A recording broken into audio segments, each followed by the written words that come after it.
Hello friends, welcome to our YouTube channel से classes में। आज हम लोग क्या करेंगे, कक्षा 10वीं का चैप्टर नंबर 6 पढ़ेंगे। एक्सरसाइज हम लोग करने वाले क्या 6.3। इससे पहले वाले क्लास में हम लोग ने 13 क्वेश्चन बता दिया था, ठीक है। यदि आप लोग नहीं देखे उस क्लास को, सबसे पहले देख लीजिए। मैंने इस वीडियो के डिस्क्रिप्शन में मैंने लिंक दे दिया है, सबसे पहले जाके देखिए, ठीक है। मिलते हैं वीडियो के अंत में। देखिए क्वेश्चन नंबर 14 है, 14 में है। क्वेश्चन नंबर 14 क्या है, बोल रहा है एक त्रिभुज एबीसी की भुजा बीसी पर एक बिंदु पी क्यू और पी आर तथा माध्यका पी एम के क्रमशः समानुपाती है। दर्शाइए कि त्रिभुज एबीसी समरूप है त्रिभुज पी क्यू आर के। ये ना मतलब एक त्रिभुज है। चलो एक त्रिभुज बनाते हैं। एक त्रिभुज बना दिया। उसके बाद इसका नाम है ए, इसका नाम है बी, इसका नाम सी। उसके बाद आगे है तो बोलता है ए सी तथा माध्यका ए डी। ए सी क्या है, माध्यका है। अच्छा ए बी सी है ना, ए सी क्या है, माध्य ए बी और ए सी माध्यका ए डी है। ए डी माध्यका है, मतलब ठीक है। उसके बाद दूसरा है त्रिभुज अन्य भुजाओं पी क्यू। पी क्यू क्या है, माध्यका है। भुजाओं पी क्यू और पी आर तथा माध्यका। एक और त्रिभुज है जिसका दो त्रिभुज बोल रहा है इसमें। इसका नाम P, इसका नाम क्या Q, इसका नाम Q हो गया, ये वाला Q और ये वाला क्या हो गया R। तो इसमें बोल रहा है क्या, माध्यका इसमें क्या है बताओ तो। PM क्या, PR तथा माध्यका PM के क्रमशः समानुपाती है। अच्छा PR के समानुपाती है ना, PM इसका मतलब ये P हो गया, तो ये क्या हो गया, बीच में माध्यका हो गया, M हो गया, ये हो गया। उसके बाद बोलता है क्या, बोलता है दर्शाइए कि त्रिभुज एबीसी क्या है, समरूप है ना। आप देखो दिया है क्या, पहले लिखते हैं दिया है, दिया है ना। तो एबीसी का माध्यक कौन है बताओ, एबीसी का माध्यक कौन है। अरे एबीसी का, इस त्रिभुज का माध्यक कौन है, एडी है।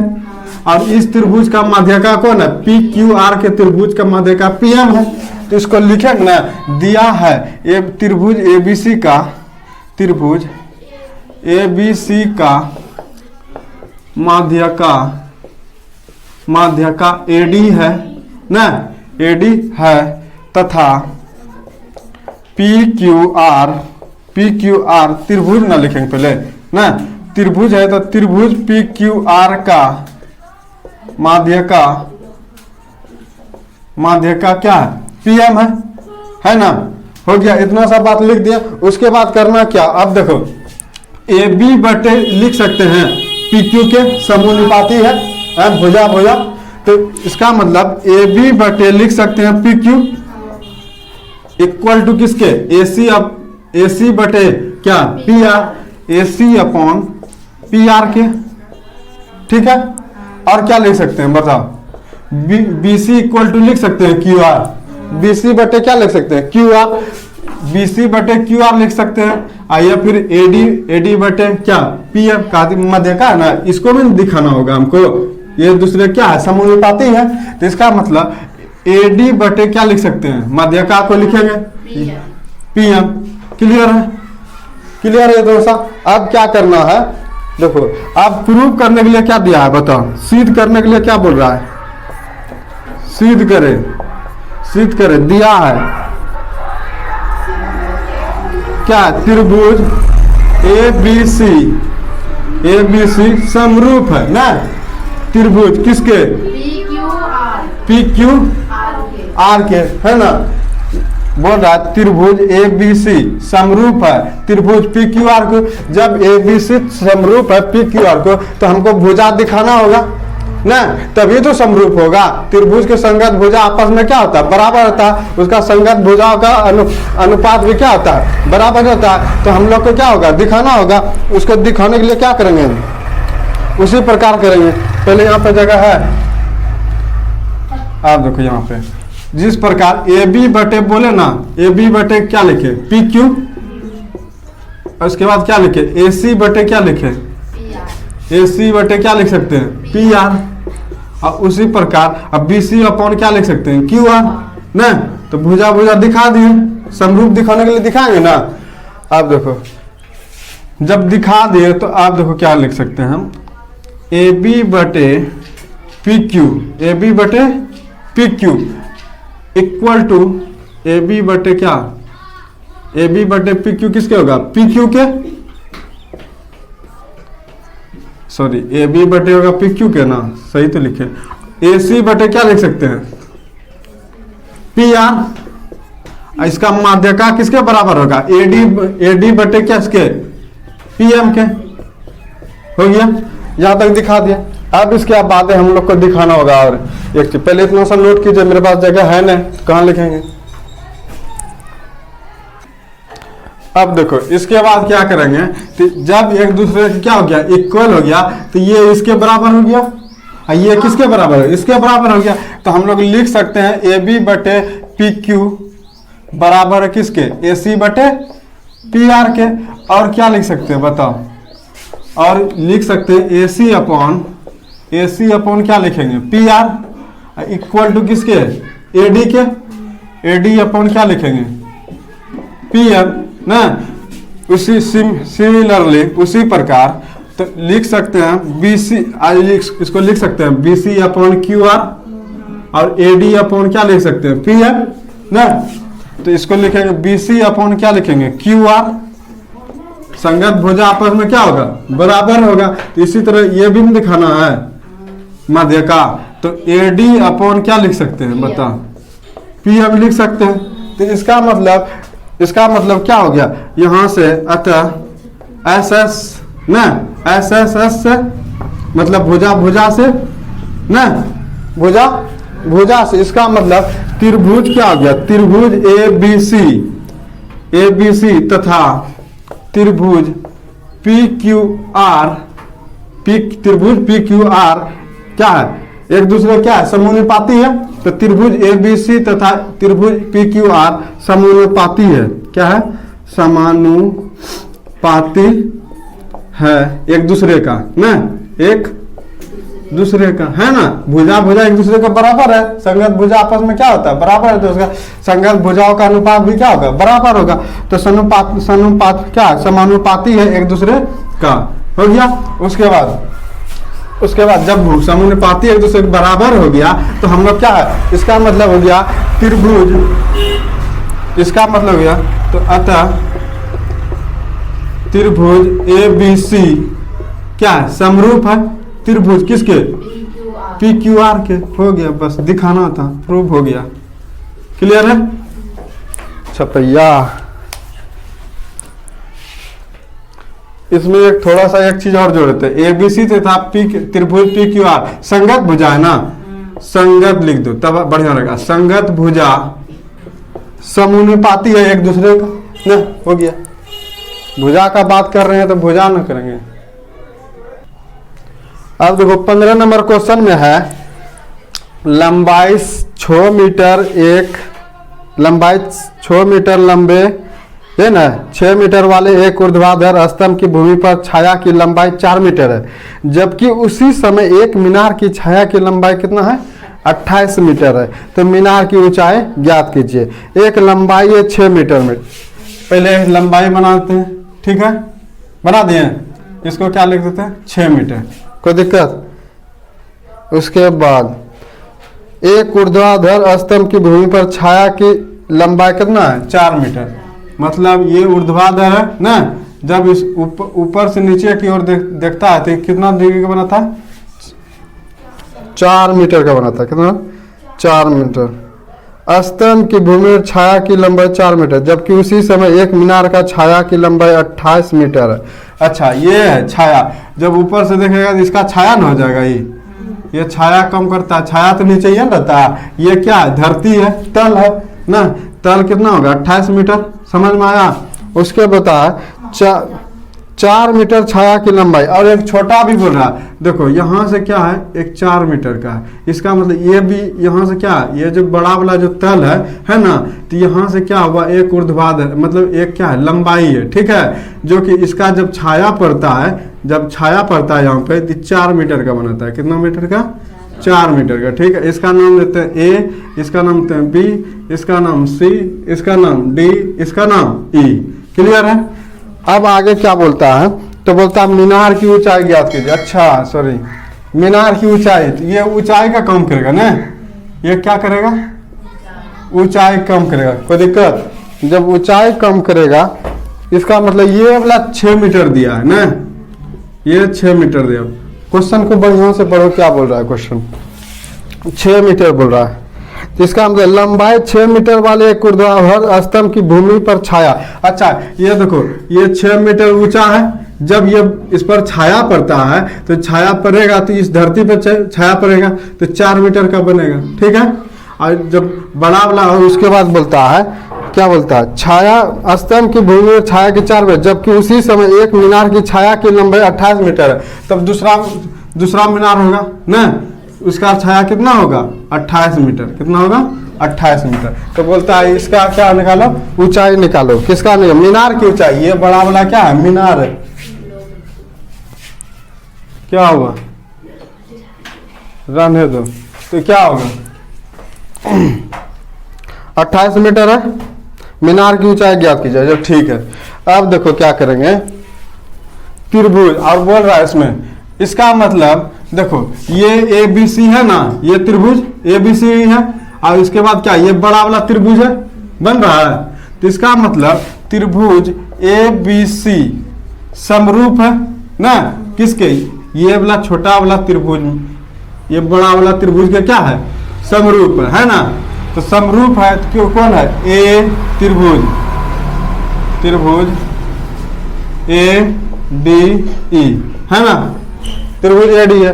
क्या लिखेंगे बताओ, AB बटे क्या लिख सकते हैं, बताओ कोई बस, क्या लिख सकते हैं, जब समरूप है तो क्या लिख सकते हैं, AB बटे AE लिख सकते हैं। मतलब ये छोटा वाला त्रिभुज, मतलब ये ABE बटे, मतलब छोटा वाले त्रिभुज का जो ये तल है, बड़े वाले त्रिभुज का ये तल बटे लिख देंगे ना।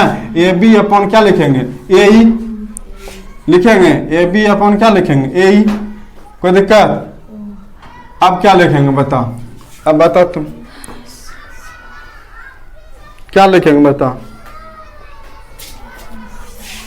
अब देखो, ये देखो हमको निकालने क्या बोल रहा है, ये हाइट निकालने बोल रहा है, ये हाइट निकालने बोल रहा है। तो इसका मतलब ये हाइट और ये हाइट के बराबर कर देंगे ना, क्या कर देंगे, बराबर कर देंगे। मतलब बराबर करने का मतलब क्या, ये अनुपात में बांट देंगे। मतलब ये वाला मीनार और ये बड़ी वाली, छोटी वाली मीनार और बड़ी वाले मीनार को क्या कर देंगे, अनुपात में बांट देंगे। जब कोई भी चीज अनुपात में रहता है तो इसको बटे में कैसे लिखते हैं, 2/3। तो उसी तरह BC को, इतना साउंड हो रहा है यार, BC अपन क्या लिख सकते हैं, DE लिख सकते हैं। अब देखो AB का वैल्यू यहाँ कितना है, 4 मीटर है, और AE मतलब मेरा कितना हो गया, पूरा हो गया, A यहाँ से लेके यहाँ तक AE हो गया। तो AE मेरा कितना है, 28 मीटर है, तो 28 मीटर हो गया। कोई दिक्कत। अब देखो BC का मान कितना है, 6 मीटर है ना, 6 मीटर का ये है स्तंभ है, मतलब मीनार है, ठीक है। D का मान कितना है, D तो हमको बोल रहा है निकालने के लिए, मतलब ऊंचाई क्या बोल रहा है, निकालने के लिए। अब इसको क्या कर देंगे, क्रॉस मल्टीप्लीकेशन कर देंगे, 4 × H, तो 4H हुआ। अब 28 इंटू कितना कर देंगे, 6, मतलब 28 गुना 6। ये क्रॉस मल्टी मतलब कोना कोने गुना, ठीक है। अब देखो ये गुना है, यहाँ आके क्या आ जाएगा, भागा में, इंटू में है, यहाँ आके क्या आ जाएगा, डिवाइड में आ जाएगा। हाँ, तो 4 7 28। तो इसका मतलब H बराबर 7 × 6 कितना हो गया, 42 हो गया। तो कितना हो गया, 42 मीटर। इसका मतलब H बराबर 42 मीटर हो गया ना। इसका मतलब बड़े वाले जो मीनार का जो ऊंचाई है मेरा कितना आ गया, 42 मीटर हो गया। कितना आ गया, 42 मीटर। कोई दिक्कत, नोट। अब देखो 16 नंबर क्वेश्चन में है, AD और PM त्रिभुजों ABC और PQR की क्रमशः माध्यिका है, जबकि त्रिभुज ABC समरूप है त्रिभुज PQR है। तो सिद्ध करें कि AB upon PQ equal to AD upon PM है। इसका मतलब त्रिभुज ABC है, ये त्रिभुज हो गया, इसका नाम क्या कर दिया, ए बी सी लिख दी, इसका नाम ए, इसका नाम बी, इसका नाम सी।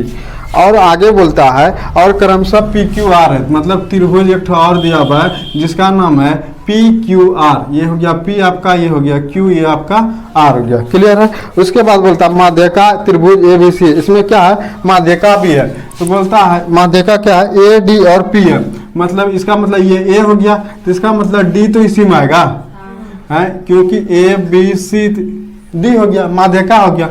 उसी तरह इसमें और क्या है पी एम है, इसका मतलब इसमें माध्यिका कौन बन रहा है पी एम बन रहा है। तो इसका मतलब बोल रहा है दिया है, यहाँ पे क्या दिया है, दिया है सिद्ध करें, क्या करें सिद्ध करें, क्या बोल रहे हैं सिद्ध करने, A B upon P Q बराबर है किसके A D upon P M के ना, ये वाला ए बी, ये वाला ए बी और ये वाला पी क्यू, ठीक है। अनुपात में क्या कर दिया सम अनुपातिक है ना, एक दूसरे क्या समानुपाती है किसके ए डी बटे किसके पी एम के, मतलब ए डी और ये किसके ये इसके ना समानुपाती है एक दूसरे का। तो ठीक है आगे अब क्या अर्थ है क्या है, अब क्या करेंगे बताओ, जब इसका मतलब और दिया है त्रिभुज ए बी सी समरूप है ना, ए बी सी समरूप है त्रिभुज किसके पी क्यू आर के, पी क्यू आर के, ठीक है। कोई दिक्कत है, आप क्या करेंगे बताओ। अच्छा जब समरूप है तो हमको क्या दिखाना होगा, भुजा आपस में क्या संगत भुजा आपस में क्या होता है बराबर होता है, तो भुजा पहले दिखाएंगे ना, ये ए बी और ये पी क्यू आर अनुपातिक है समानुपाती है, ए बी अपॉन लिख सकते हैं पी क्यू, अब बराबर लिख सकते हैं बी सी बटे क्या लिख सकते हैं बताओ, बी सी बटे क्या लिखेंगे क्यू आर। अगर हम माध्यिका लिखेंगे ए डी अपॉन क्या लिख सकते हैं A D upon P M. कोई दिक्कत समझ में आ रहा है इतना सा। तो देखो ए डी और देखो इसमें जो त्रिभुज ए बी सी में हम अपने मन से क्या लिखेंगे यहाँ पे, चूंकि त्रिभुज ए बी सी में ए बी सी तथा त्रिभुज पी क्यू आर में माध्यिका कौन है ए डी व माध्यिका सॉरी यहाँ लिखते हैं त्रिभुज ए बी सी तथा पी क्यू आर में माध्यिका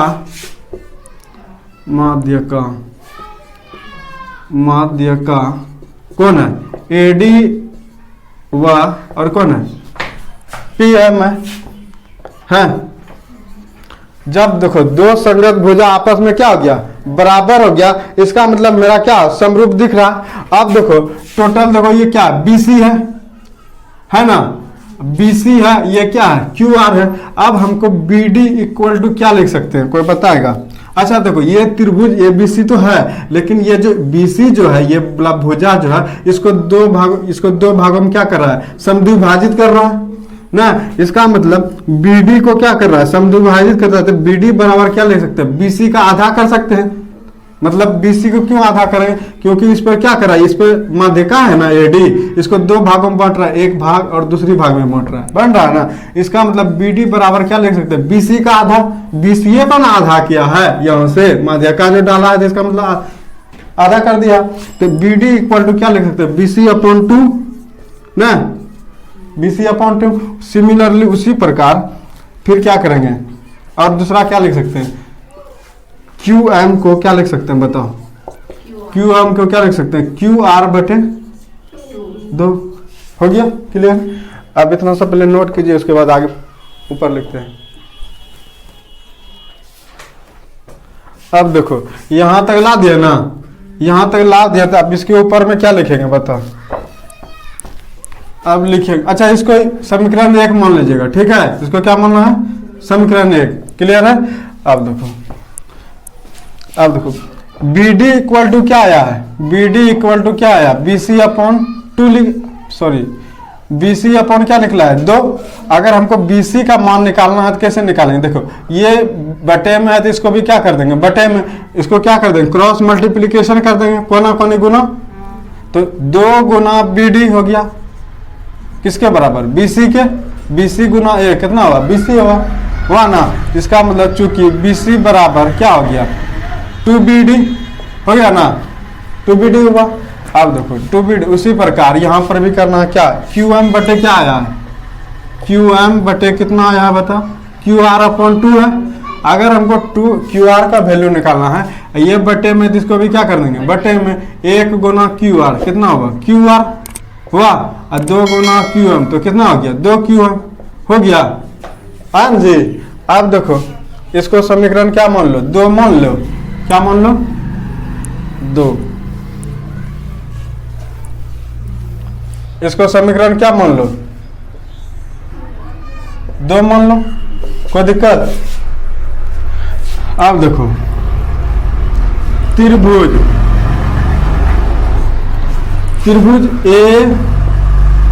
ए बी डी में और त्रिभुज पी क्यू एम में, तो ए बी डी तथा पी क्यू एम ये हुआ ना। अब देखो कल वाले क्लास में बताए थे, जो बीच में लिखा जाता है उसको कोण को दर्शाता है। ये क्या दर्शाता है, कोण को, मतलब एंगल को। तो वही एंगल बराबर भुजा बराबर हो गया, तो एंगल भी तो बराबर करेंगे।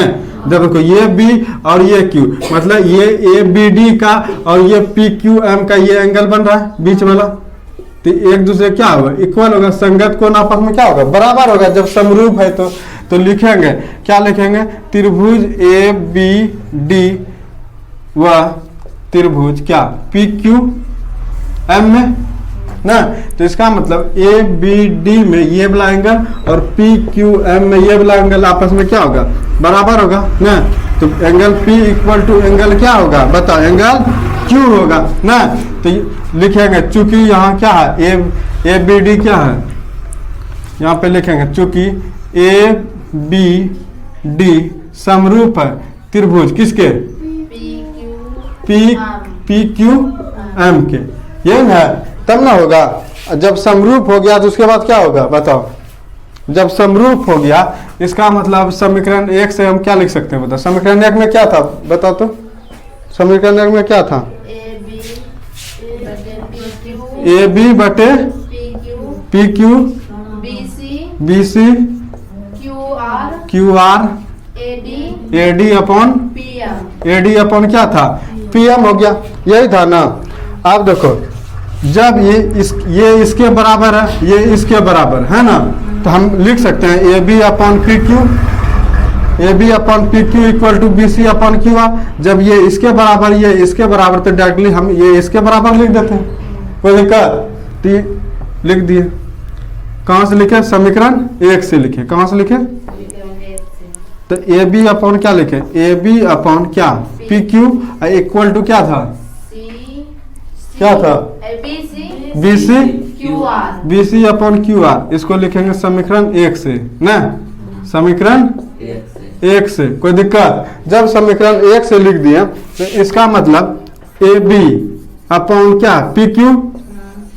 अब देखो बी सी का वैल्यू यहाँ कितना आया है, 2 बी डी। देखो बी सी का वैल्यू आया है यहाँ, तो बी सी की जगह लिखेंगे 2 बी डी लिखेंगे, और क्यू आर का वैल्यू कितना आया है 2 क्यू आर लिखेंगे, ये 2 कैंसिल हो गया। इसका मतलब यहाँ क्या बचा, ए बी अपॉन क्या होगा, ए बी अपॉन क्या लिख सकते हैं, P Q equal to B D upon क्या लिखेंगे, क्यू एम। ठीक है, पहले इतना सा नोट कीजिए, उसके बाद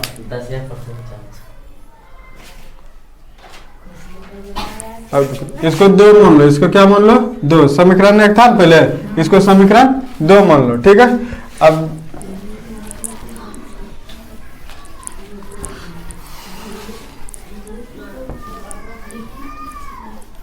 अब क्या करेंगे आगे, कोई बता सकता है अब आगे क्या करने वाले बताओ। अब देखो समीकरण 1 और समीकरण 2, समीकरण 1 और